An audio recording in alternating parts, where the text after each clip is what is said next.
health, mind, body, spirit. Hello, you are watching an interesting video on female gamers dealt with online abuse in similar ways to real-life abuse. Please read this disclaimer carefully. Recent study found that women in online gaming communities are likely to continue thinking about online sexual harassment long after they leave the game.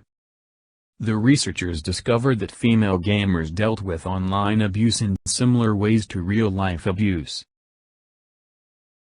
In the past, gaming was considered a relatively solitary affair, the domain of lonely, single males. This is no longer a fair representation of the gaming community, if indeed it ever was. Thanks to the pervasive connectivity of the Internet, an estimated 60% of gamers now play in online communities. Although team building and friendship can be found in these gaming spaces, hostile communication and aggression also abound. The faceless miles of space between warring individuals provide safety and anonymity and the opportunity to vent. The lack of authority online, the lack of nonverbal cues and a whole host of other factors make online communication a completely different creature from face-to-face interactions. In 2014, the Internet Advertising Bureau released figures showing that more women now play video games than men. 52% versus 48%. Although the gender split in the online community is harder to gauge, women are thought to indulge in online gaming at least as much as males. Still, they are generally considered a minority. Male responses to women in what they think of as their domain varies from player to player. A study in 2015, concentrating on Halo 3 players, found that low-skilled male players acted in a more hostile way to players with a female voice than males. Conversely, high-skilled male players behaved more positively to female players. The reasons for the ill treatment of females in this arena is not fully understood, but theories abound. The author of the Halo 3 research gives one popular theory: female-initiated disruption of a male hierarchy incites hostile behavior from poor-performing males who stand to lose the most status. As mentioned, everyone involved in online gaming can expect to come across harassment in the form of embarrassment or insults. But it is the women who experience an extra level of abuse. Female gamers report stalking and sexual harassment, and the levels of results and stress are also higher for women.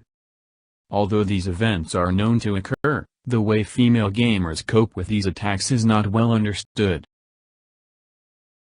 New research covering this issue has recently been published in the journal New Media and Society. Investigators at Ohio State University, led by Jesse Fox, surveyed 293 women from online forums, blogs and social media sites, to investigate the longer-term effects.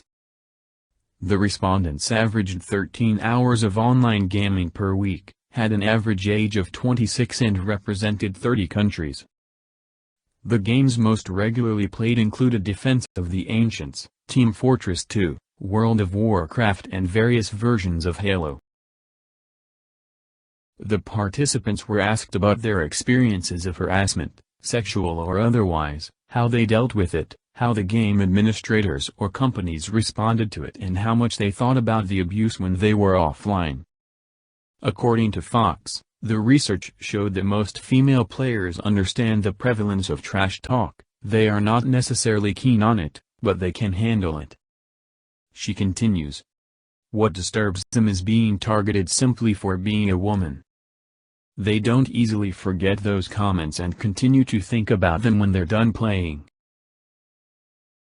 Threats, sexually related comments and rape jokes do not easily fade from female gamers' minds, they stick around. The majority of the women did not blame the gaming companies for the general abuse that occurred in-game. But, when the abuse turned sexual, they did see it as the company's responsibility.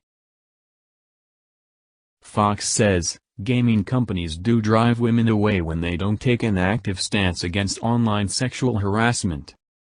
The team also found that the female gamers affected by sexual abuse online dealt with it in a similar way to abuse in real life: avoidance, denying that it is a problem, seeking help and blaming themselves. Another technique used by many of the gamers is gender masking. For instance, instead of choosing a gender-specific name, such as Miss Kitty Princess, they will choose something neutral like User 42. This deals with the problem, but as Fox remarks, women shouldn't have to do that. This also makes women an invisible force within gaming, she says, adding, gaming companies assume that there aren't many female players or that women aren't interested in online games when they're really just hiding their identity. Online gaming is a relatively new social phenomenon. It hides under much of society's radar. As such, research in the field is minimal but growing fast. Intriguing findings are sure to mount. Thank you. Keep watching more interesting and informative videos.